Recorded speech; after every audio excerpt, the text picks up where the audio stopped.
Dante, Bruno, Vico, Joyce. The danger is in the neatness of identifications. The conception of philosophy and philology as a pair of minstrels out of the Teatro dei Piccoli is soothing, like the contemplation of a carefully folded ham sandwich. Giambattista Vico himself could not resist the attractiveness of such coincidence of gesture. He insisted on complete identification between the philosophical abstraction and the empirical illustration, thereby annulling the absolutism of each conception, hoisting the real, unjustifiably clear, of its dimensional limits, temporalizing that which is extratemporal. And now here am I, with my handful of abstractions, among which, notably, a mountain, the coincidence of contraries, the inevitability of cyclic evolution, a system of poetics, and the prospect of self-extension in the world of Mr. Joyce's work in progress. There is the temptation to treat every concept like a base dropped necked fust into la bung crate and make a really tidy job of it. Unfortunately, such an exactitude of application would imply distortion in one of two directions. Must we wring the neck of a certain system in order to stuff it into a contemporary pigeonhole, or modify the dimensions of that pigeonhole for the satisfaction of the analogy mongers? Literary criticism is not bookkeeping. Giambattista Vico was a practical, round-headed Neapolitan. It pleases Croce to consider him as a mystic, essentially speculative, disdegnoso del empirismo. It is a surprising interpretation, seeing that more than 3/5 of his Scienza Nuova is concerned with empirical investigation. Croce opposes him to the reformative materialistic school of Hugo Grotius, and absolves him from the utilitarian preoccupations of Hobbes, Spinoza, Locke, Boyle, and Machiavelli. All this cannot be swallowed without protest. Vico defines providence as Italian text translated to a mind often different and at times completely contrary and always superior to the particular ends that these men had proposed to themselves, of which narrow ends made means for the service of broader ends, has always used them to preserve the human generation on this earth. What could be more definitely utilitarianism? His treatment of the origin and functions of poetry, language, and myth, as will appear later, is as far removed from the mystical as it is possible to imagine. For our immediate purpose, however, it matters little whether we consider him as a mystic or as a scientific investigator. But there are no two ways about considering him as an innovator. His division of the development of human society into 3 ages, theocratic, heroic, human, civilized, with a corresponding classification of language, hieroglyphic, sacred, metaphorical, poetic, philosophical, capable of abstraction and generalization, was by no means new, although it must have appeared so to his contemporaries. He derived this convenient classification from the Egyptians via Herodotus.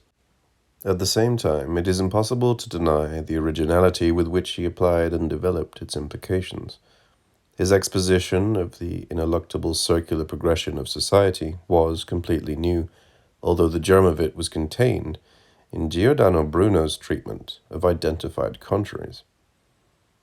But it is in Book 2, described by himself as tutto il corpo, la chiave maestra dell'opera, that appears the unqualified originality of his mind.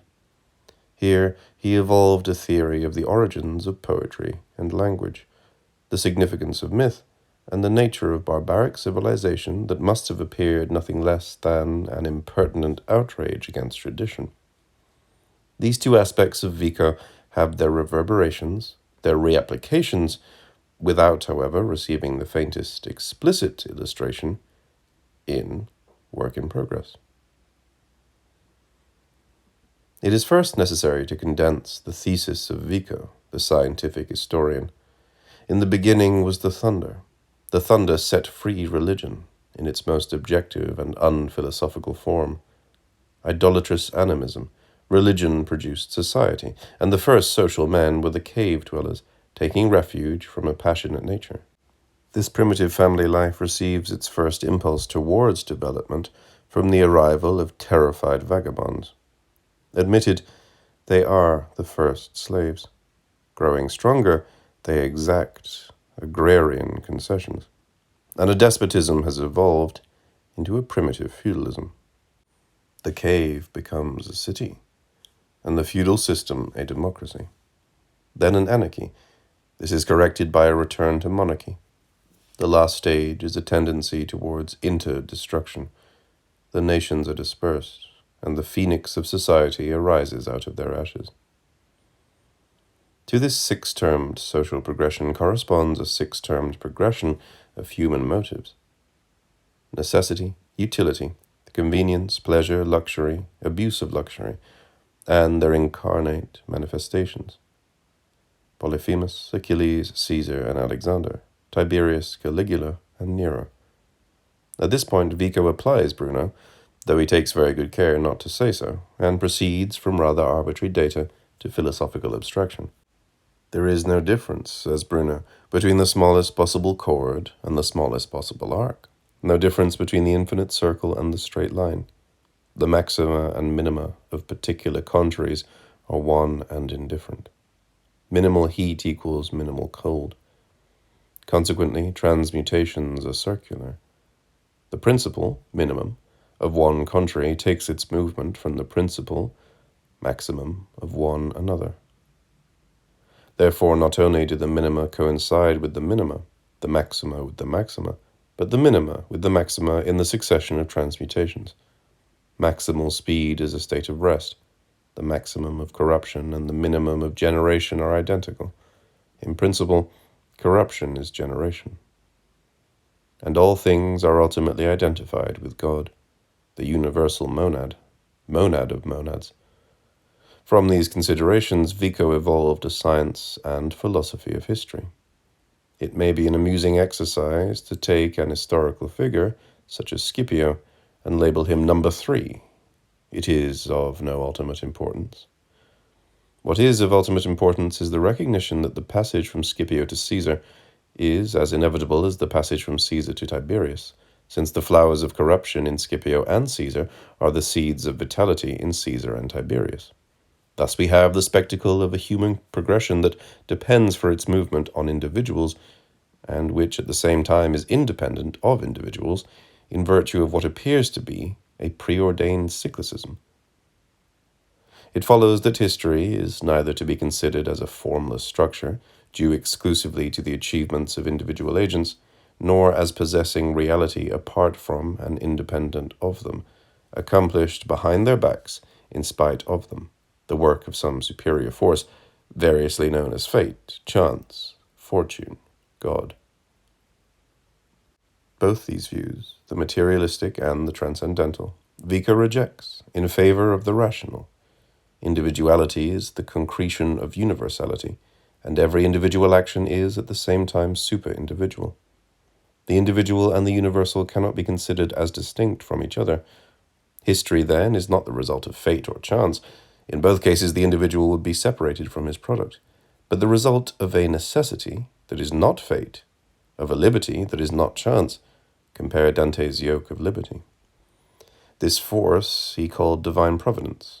With his tongue, one feels very much in his cheek.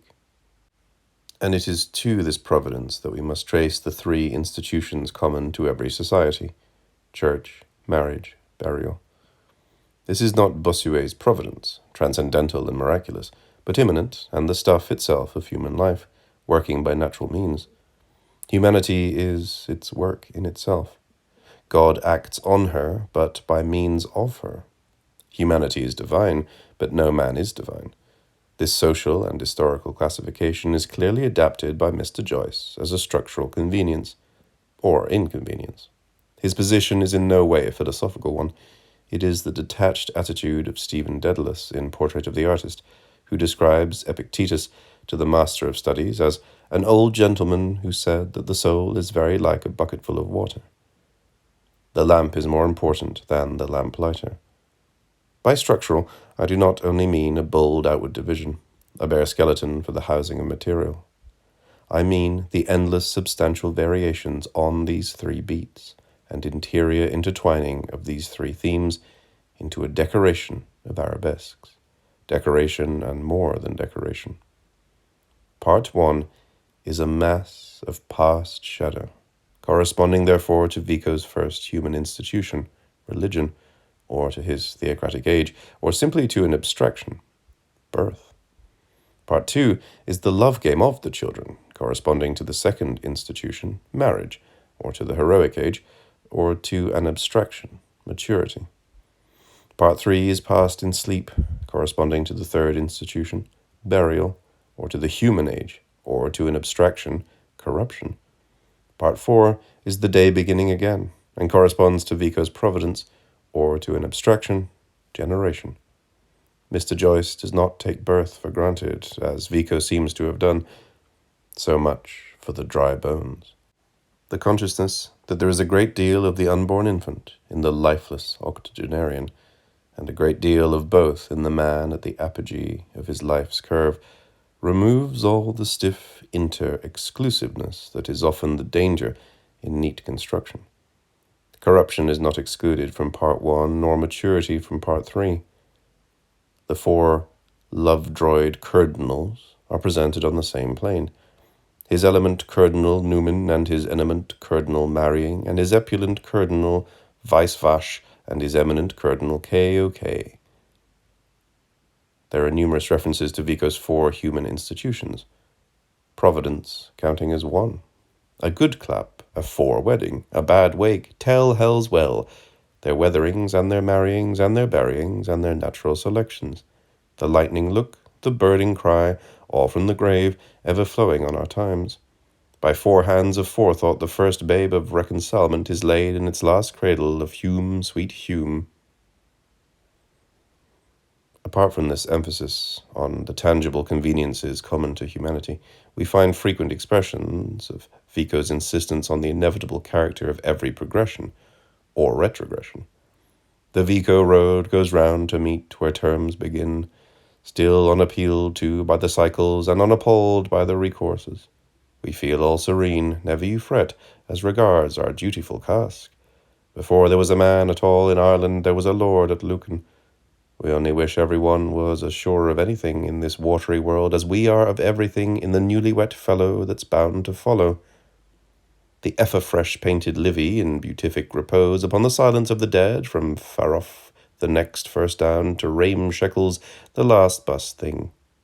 In fact, under the close eyes of the inspectors, the traits featuring the chiaroscuro coalesce, their contrarieties eliminated in one stable somebody, similarly as by the providential warring of heart-shaker with housebreaker, and of dram-drinker against freethinker, our social something, bowls along bumpily, experiencing a jolting series of prearranged disappointments down the long lane of it's as semper as oxau sumper, generations, and still more generations.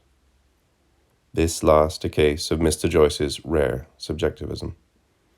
In a word, here is all humanity circling with fatal monotony about the providential fulcrum. The convoy wheeling and circling abound the gigantig's life tree. Enough has been said, or at least enough has been suggested, to show how Vico is substantially present in the work in progress. Passing to the Vico of the Poetics, we hope to establish an even more striking, if less direct, relationship. Vico rejected the three popular interpretations of the poetic spirit, which considered poetry as either an ingenious popular expression of philosophical conceptions, or an amusing social diversion, or an exact science within the research of everyone in possession of the recipe. Poetry, he says, was born of curiosity, daughter of ignorance. The first men had to create matter by the force of their imagination, and poet means creator. Poetry was the first operation of the human mind, and without it thought could not exist. Barbarians, incapable of analysis and abstraction, must use their fantasy to explain what their reasons cannot comprehend. Before articulation comes song, before abstract terms, metaphors. The figurative character of the oldest poetry must be regarded not as sophisticated confectionery, but as evidence of a poverty-stricken vocabulary and of a disability to achieve abstraction. Poetry is essentially the antithesis of metaphysics. Metaphysics purge the mind of the senses and cultivate the disembodiment of the spiritual. Poetry is all passion and feeling and animates the inanimate. Metaphysics are most perfect when most concerned with universals, poetry when most concerned with particulars. Poets are the sense, philosophers the intelligence of humanity. Considering the scholastic's axiom, niente è nell'intelletto che prima non sia nel senso, it follows that poetry is a prime condition of philosophy and civilization. The primitive animistic movement was a manifestation of the forma poetica dello spirito. His treatment of the origin of language proceeds along similar lines. Here again he rejected the materialistic and transcendental views, the one declaring that language was nothing but a polite and conventional symbolism, the other, in desperation, describing it as a gift from the gods. As before, Vico is the rationalist, aware of the natural and inevitable growth of language. In its first dumb form, language was gesture. If a man wanted to say sea, he pointed to the sea. With the spread of animism, this gesture was replaced by the word Neptune. He directs our attention to the fact that every need of life, natural, moral, and economic, has its verbal expression in one or other of the 30,000 Greek divinities. This is Homer's language of the gods.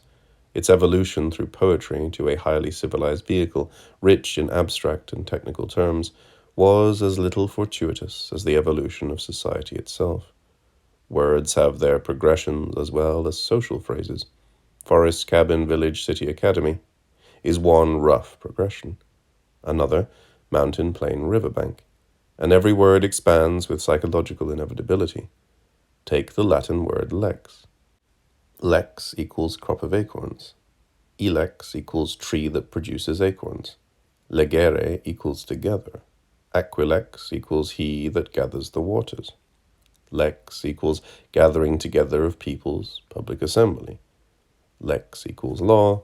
Legere equals to gather together letters into a word, to read. The root of any word whatsoever can be traced back to some pre-lingual symbol. This early inability to abstract the general from the particular produced the type names. It is the child's mind over again. The child extends the names of the first familiar objects to other strange objects in which he is conscious of some analogy. The first man, unable to conceive the abstract idea of poet or hero, named every hero after the first hero, every poet after the first poet. Recognizing this custom of designating a number of individuals by the names of their prototypes, we can explain various classical and mythological mysteries. Hermes is the prototype of the Egyptian inventor, so for Romulus, the great lawgiver, and Hercules, the Greek hero, so for Homer. Thus Vico asserts the spontaneity of language and denies the dualism of poetry and language. Similarly, poetry is the foundation of writing.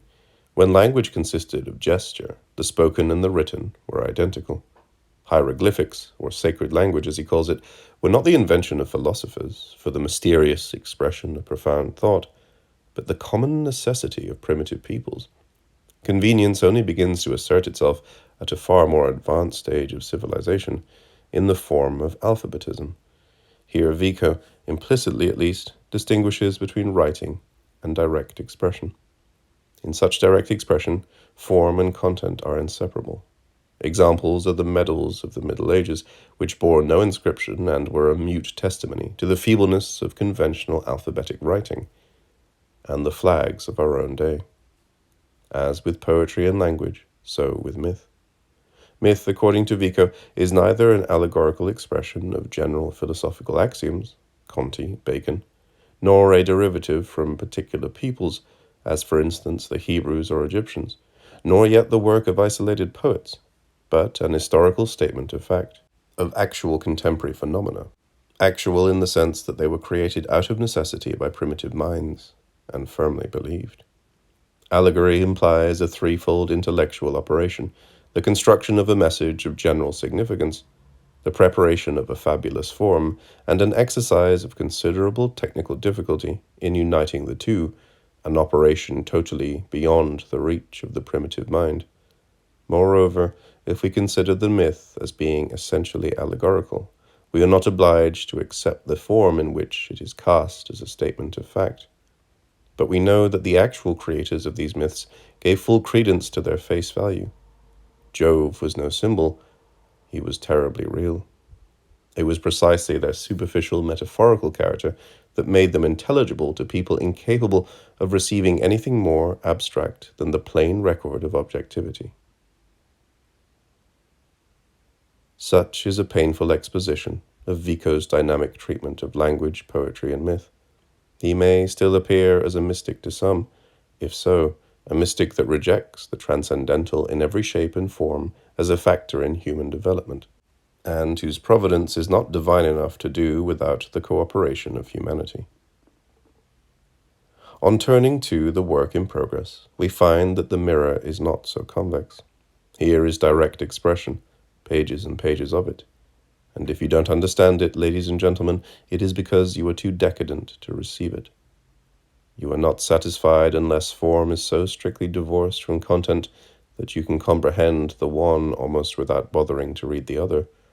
This rapid skimming and absorption of the scant cream of sense is made possible by what I may call a continuous process of copious intellectual salivation.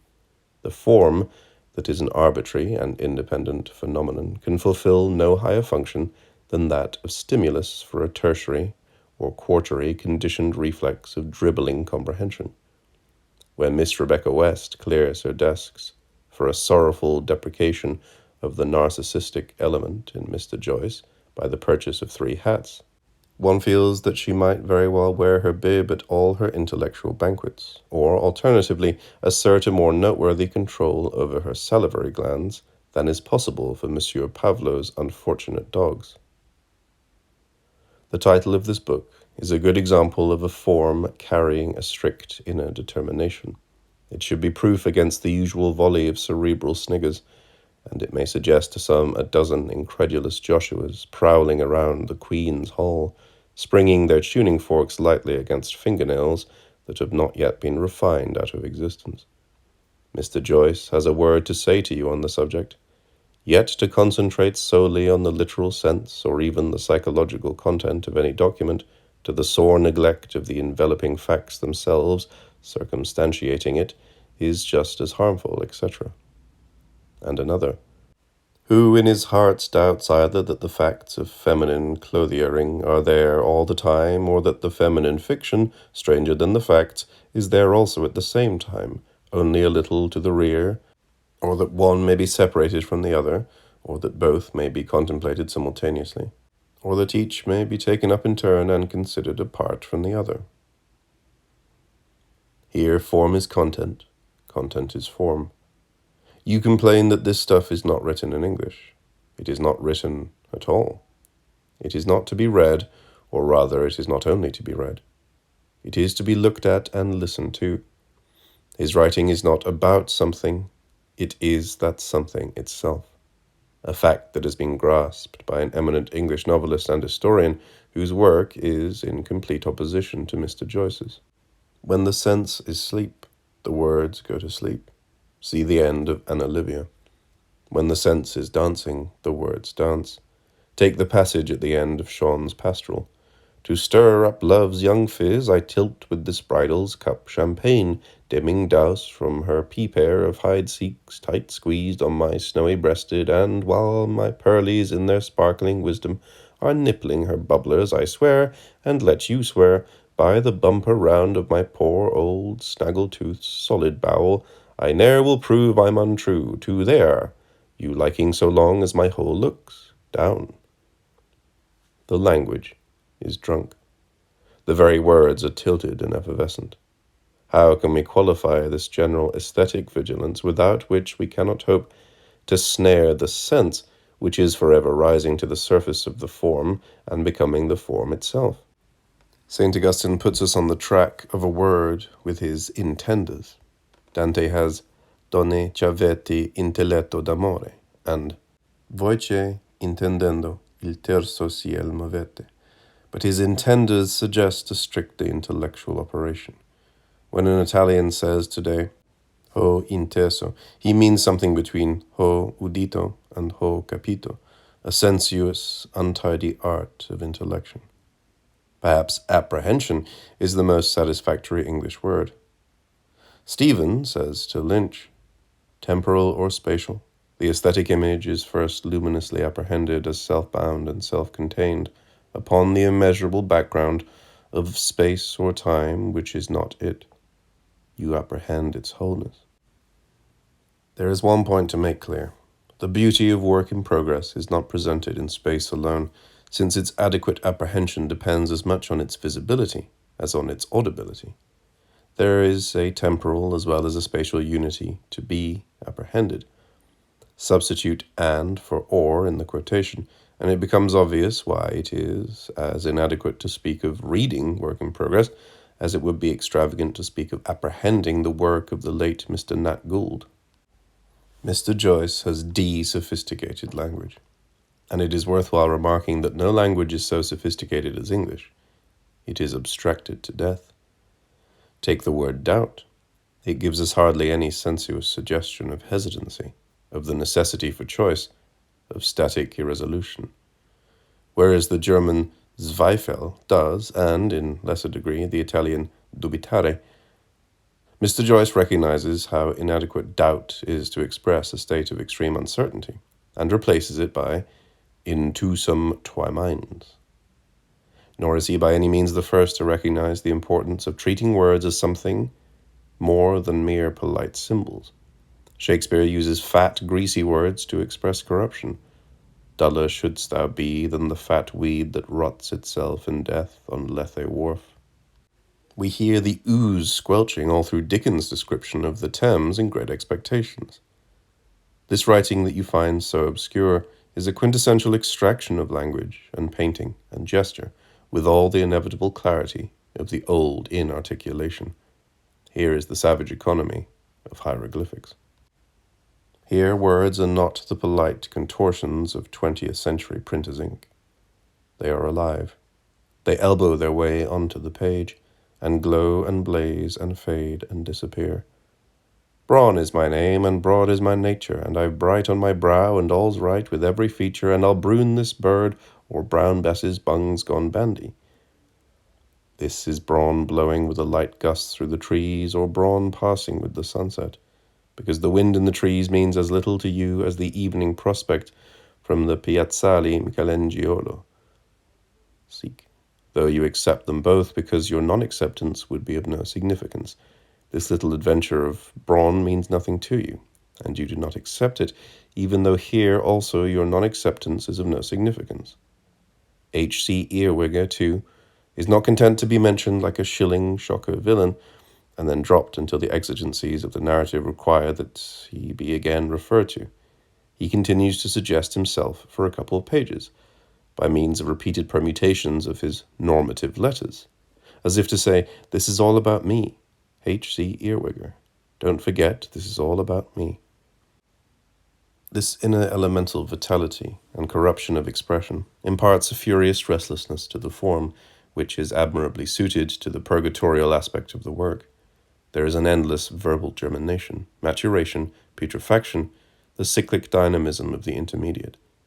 This reduction of various expressive media to their primitive economic directness, and the fusion of these primal essences into an assimilated medium for the exteriorization of thought, is pure Vico, and Vico applied to the problem of style. But Vico is reflected more explicitly than by a distillation of disparate poetic ingredients into a synthetical syrup. We notice that there is little or no attempt at subjectivism or abstraction, no attempt at metaphysical generalization. We are presented with a statement of the particular. It is the old myth, the girl on the dirt track, the two washerwomen on the banks of the river. And there is considerable animism, the mountain abhering, the river puffing her old dudeen. See the beautiful passage beginning, first she let her hair fall and down it bust. We have type names, Isolde, any beautiful girl, Earwigger, Guinness's Brewery, the Wellington Monument, the Phoenix Park, anything that occupies an extremely comfortable position between the two stools. And Olivia herself, mother of Dublin, but no more the only mother than Zoroaster was the only Oriental stargazer. Teams of times and happy returns, the same anew, order Vico or viricordo. Anna was, Livia is, pluribels to be, Northman's thing made South folks' place. But how multi-plurators made each one in person? Basta. Vico and Bruno are here, and more substantially than would appear from this swift survey of the question. For the benefit of those who enjoy a parenthetical sneer, we would draw attention to the fact that when Mr. Joyce's early pamphlet, The Day of Rabblement, appeared, the local philosophers were thrown into a state of some bewilderment by a reference in the first line to the Nolan. They finally succeeded in identifying this mysterious individual with one of the obscure ancient Irish kings. In the present work, he appears frequently as Brown and Nolan, the name of a very remarkable Dublin bookseller and stationer. To justify our title, we must move north. Sovra il bel fiume d'Arno alla gran villa. Between colui per lo cui verso il meonio cantor non è più solo, and the still today insufficiently malestimated note-snatcher Shem the penman, there exists considerable circumstantial similarity. They both saw how worn out and threadbare was the conventional language of cunning literary artificers. Both rejected an approximation to a universal language. If English is not yet so definitely a polite necessity as Latin was in the Middle Ages, at least one is justified in declaring that its position in relation to other European languages is to a great extent that of medieval Latin to the Italian dialects. Dante did not adopt the vulgar out of any kind of local jingoism, nor out of any determination to assert the superiority of Tuscan to all its rivals as a form of spoken Italian. On reading his De Vulgari Eloquentia, we are struck by his complete freedom from civic intolerance. He attacks the world's Portudownians, Latin text translated as, "For whoever is of such obscene reason as to believe that his nation's place is most secretly under the sun, it is permissible for him to use his own language above all others, that is, his mother's speech. But we, to whom the world is our country," etc. When he comes to examine the dialects, he finds Tuscan, Latin text translated, the most vile. Almost all the Tuscans are obtuse in their obscene language. There is no doubt that what we are complaining about is something else vulgar than what the Tuscan populace reaches. His conclusion is that the corruption common to all the dialects makes it impossible to select one rather than another as an adequate literary form, and that he who would write in the vulgar must assemble the purest elements from each dialect and construct a synthetic language that would at least possess more than a circumscribed local interest, which is precisely what he did. He did not write in Florentine any more than in Neapolitan. He wrote a vulgar that could have been spoken by an ideal Italian who had assimilated what was best in all the dialects of his country, but which in fact was certainly not spoken nor ever had been. Which disposes of the capital objection that might be made against this attractive parallel between Dante and Mr. Joyce, if the question of language, i.e., that at least Dante wrote what was being spoken in the streets of his own town, whereas no creature in heaven or earth ever spoke the language of work in progress. It is reasonable to admit that an international phenomenon might be capable of speaking it, just as in 1300 none but an interregional phenomenon could have spoken the language of the Divine Comedy.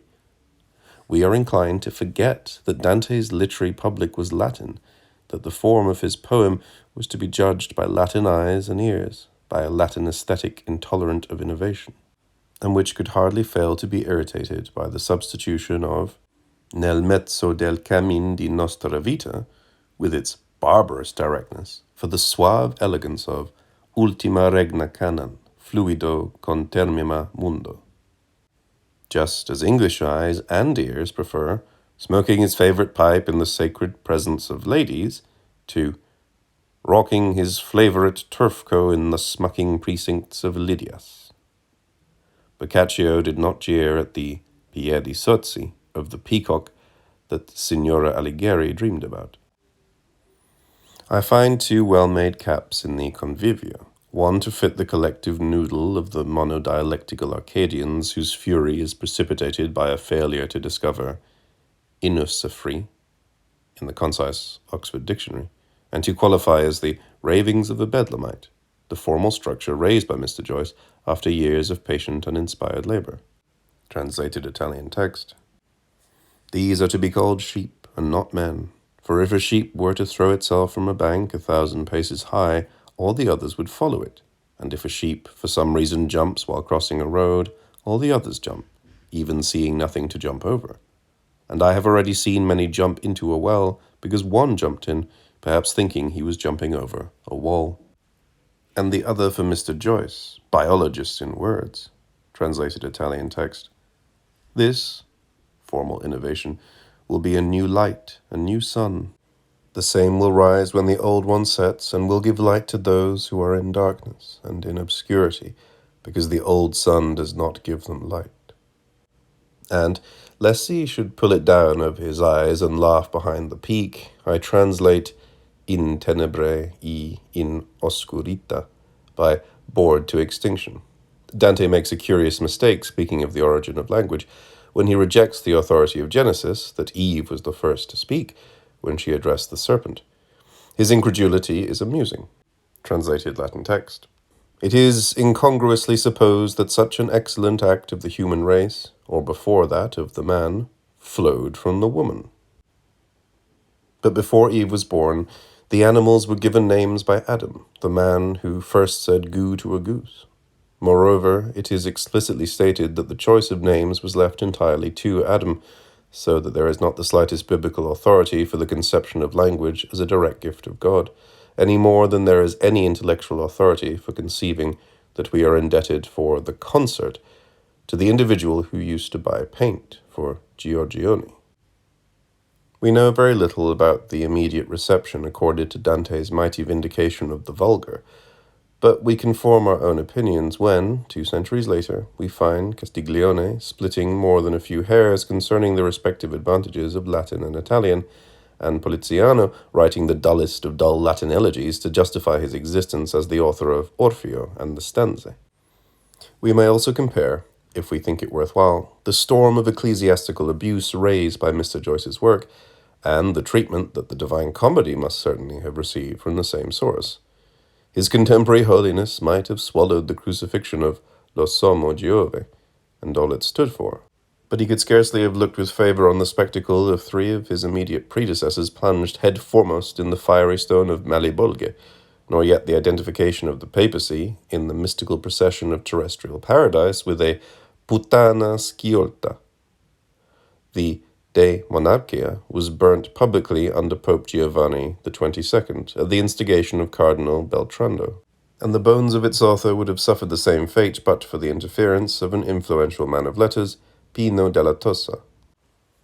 Another point of comparison is the preoccupation with the significance of numbers. The death of Beatrice inspired nothing less than a highly complicated poem dealing with the importance of the number 3 in her life. Dante never ceased to be obsessed by this number. Thus, the poem is divided into 3 cantiche, each composed of 33 canti, and written in terza rima. Why, Mr. Joyce seems to say, should there be 4 legs to a table, and 4 to a horse, and 4 seasons, and 4 gospels, and 4 provinces in Ireland? Why 12 tables of the law, and 12 apostles, and 12 months, and 12 Napoleonic marshals, and 12 men in Florence called Ottolenghi? Why should the armistice be celebrated at the 11th hour of the 11th day of the 11th month? He cannot tell you because he is not God Almighty, but in 1,000 years he will tell you, and in the meantime must be content to know why horses have not 5 legs nor 3. He is conscious that things with a common numerical characteristic tend towards a very significant interrelationship. This preoccupation is freely translated in his present work.